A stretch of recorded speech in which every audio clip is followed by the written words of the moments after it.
Bonjour les amis, bienvenue dans cette nouvelle vidéo. Didier Drogba qui nous parle de sa carrière, du Mans à Guingamp, à Marseille, à Chelsea.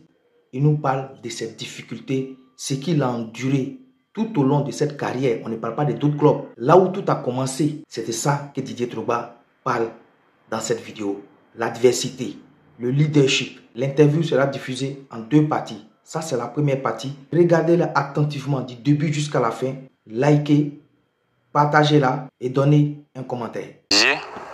Quand on a une carrière comme la tienne et qu'au fil des saisons, on arrive à gagner des choses, gagner des titres et à s'établir de plus en plus comme l'un ou le meilleur attaquant, comment on fait pour se renouveler?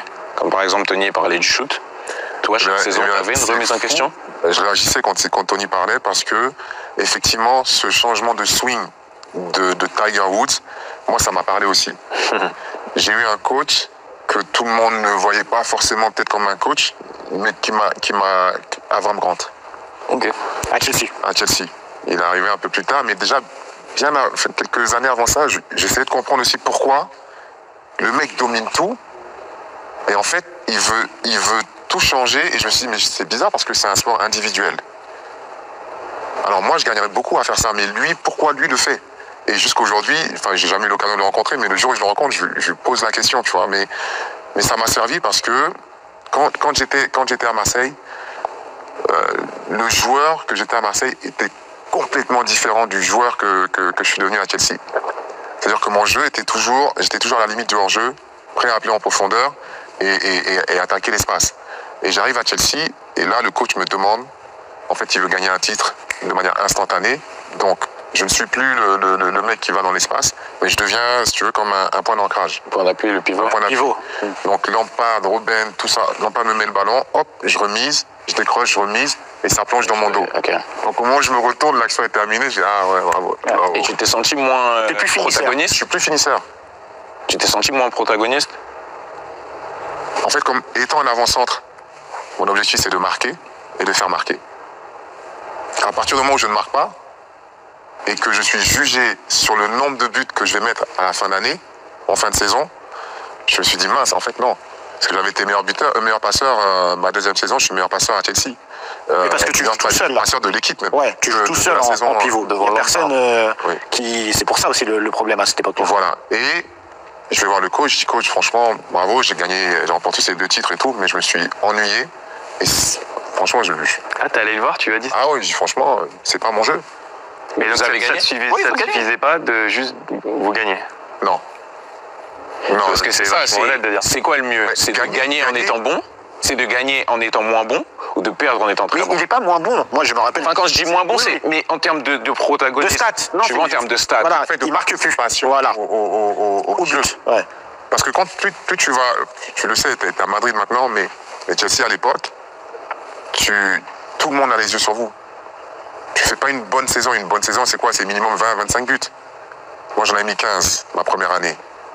Donc, à la fin de saison, tout le monde dit ah, le Drogba qui a coûté, je sais plus combien de millions d'euros, 40 millions d'euros. C'est la première fois qu'un club comme Chelsea investit autant d'argent et ils n'ont pas fini meilleur buteur devant lui. Ça, c'est hyper injuste, je trouve. Parce que les gars n'ont pas le recul nécessaire pour analyser. C'est pas ce qu'on lui a demandé de faire. C'est pour ça que moi, je demandais à Didier. Ça, c'est un accord que tu dois avoir avec le coach. Et que le coach, après, parle avec le propriétaire. Parce que si ils ont dépensé 40 millions d'euros, si le coach, il veut que c'est ça que... Ça va être ton rôle. T'es le point d'ancrage, t'es physique, personne t'a arrêté. Tu fais les deux, passer, marquer. Si tout le monde est en phase dans le club et qu'en plus, toi, t'es payé comme tu voulais pour faire ça... Enfin, moi, perso, j'aurais pas de problème tant qu'on gagne. Après, je m'en fous s'ils disent 15 buts. Pour de vrai, moi, je dirais, on a gagné le titre, coach, il veut ça, et je suis payé le salaire que je veux pour faire ça. Oui, donc, mais en fait... Ça marche 1 an, mais après... Même il y a le bruit autour. Tu le fais 1 an. Ouais. C'est ça. Tu le fais 2 ans. Ouais, mais tu gagnes à chaque fois. Puis d'un seul coup, tu te retrouves à jouer des longs ballons, et puis tu te retrouves dans des batailles avec les mecs. C'était pas mon jeu. Ouais. Et le jour où tu gagnes plus, on va te dire, ouais, mais... Oui, ils vont dire, ouais, mais il fait pas l'affaire. Mais c'est pas mon... Un mec comme Jordan, je comprends, hein, franchement, je comprends. J'ai dû m'adapter. J'ai dû faire quelque chose que je faisais pas. Genre faire du gainage, toutes ces choses-là, tu vois, me renforcer un petit peu parce que...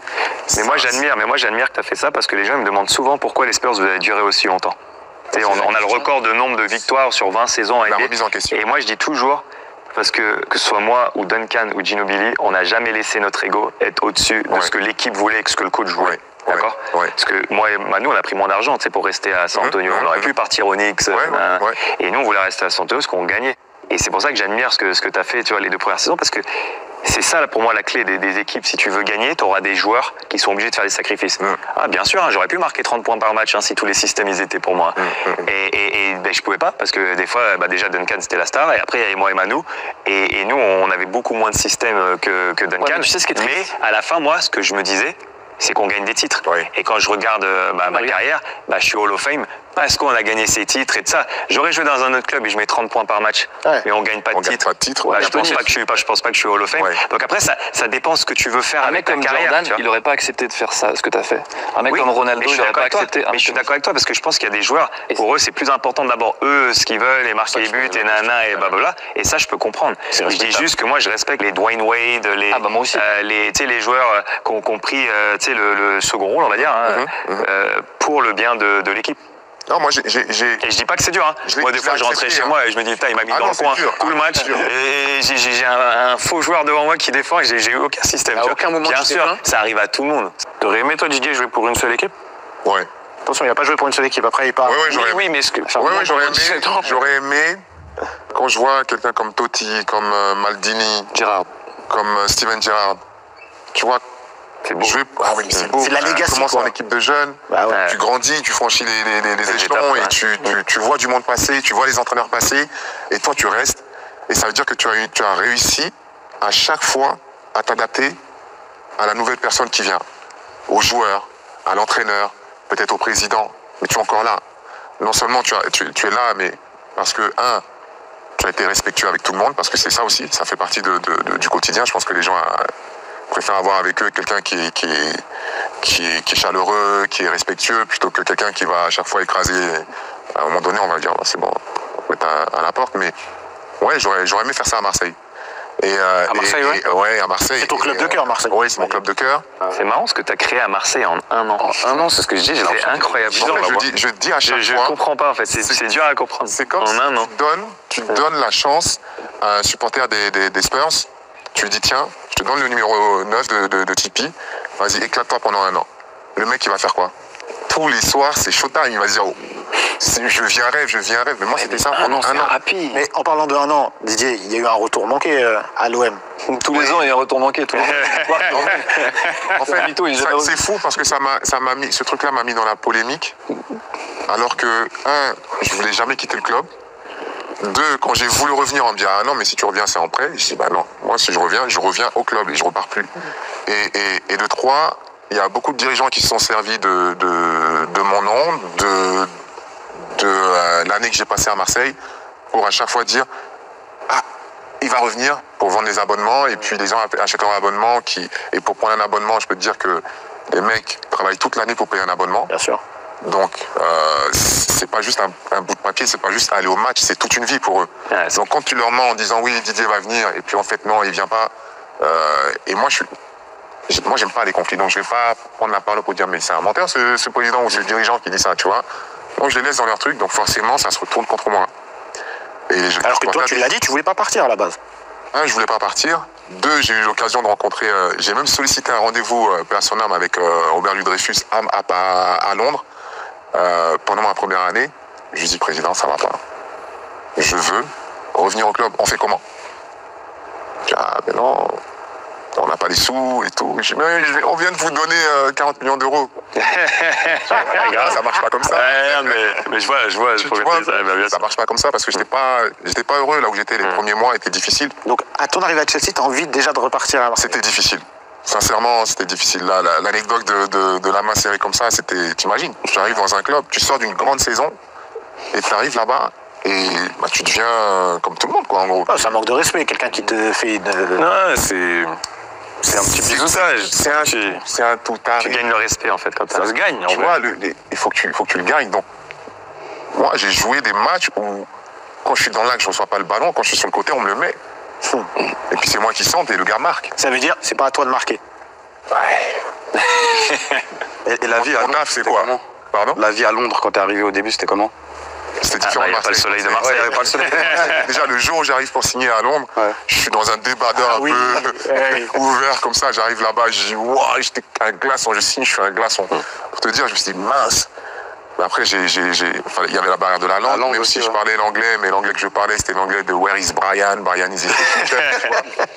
Donc, I'm very happy to sign here. Chelsea, I will give my very best. Tu peux traduire pour Kameto. Et puis après, après ça vient. Mais le coach m'a quand même dit, parce que je suis allé le voir, je dis merci, tu m'as fait partir de Marseille. Déjà, tu me saoules parce que tu m'as fait partir de Marseille. Maintenant, je viens ici, les mecs ne font pas de passe. Mourinho, t'as dit ça Mourinho? Ouais. Donc moi, je veux partir. Il m'a dit non, t'inquiète pas, je vais faire ce qu'il faut, tout doucement, on va faire notre équipe et tout. Et puis petit à petit, j'ai commencé non seulement parce que je faisais beaucoup de vidéos, je faisais beaucoup d'analyses de mes partenaires et de mes adversaires et de moi-même pour progresser dans mon jeu. Comme j'avais ce manque, cette carence-là de la formation. Tu voulais être sûr que tu sois à la hauteur, quoi. Oui, parce que ça va très vite. Tony, il y a 2 ans avant d'arriver à Chelsea, je suis remplaçant en 2e division. Ça va vite, ouais. Guingamp. Au Mans. Au Mans. Je suis remplaçant, je suis au Mans en 2e division. Et sur un coup de chance comme ça, Fiores qui signe à Paris, Divache qui est blessé, Guy Lacombe qui m'appelle, Didier, on a besoin de toi. Mais c'est une blague. Moi, je suis remplaçant en D2, toi, tu viens me chercher pour jouer en 1re division. Et puis finalement, je signe là-bas, on se maintient. Et à la fin de l'année, le coach part. Il y a Bertrand Marchand qui arrive, qui me reçoit. Il me dit bon, merci pour le service rendu, mais t'as pas le niveau de la L1. Waouh. T'as pas le niveau de la L1. De la L1. Ah, ok. C'est un visionnaire. C'est un visionnaire. Et je lui dis, coach, donc en gros, t'es en train de me dire, faut que je retourne au Mans ou bien en 2e division ou entre. Et il me dit, ouais, mais est-ce que tu veux? Je dis, c'est chaud. Tu l'as pas vécu comme un échec? Et j'ai eu peur. Parce que la 2e division, c'est la guerre. Ouais. C'est la guerre. Donc j'ai eu peur et je vois mes coéquipiers, je leur dis, voilà ce que le coach dit. Et les joueurs me disent, mais en fait, regarde, il n'y a pas vraiment d'attaquant. Tu es le seul attaquant. T'inquiète pas, nous on va se mettre à ton service, on va jouer, on va te faire marquer, on va te mettre les ballons. Tu joues avec Malouda? Avec Malouda, avec Cédric Bardon, avec Carnot, les mecs c'est des passeurs. Et t'as une bonne relation avec Malouda notamment? Avec tous. Okay. Avec tous, parce que Guingamp c'est un club familial.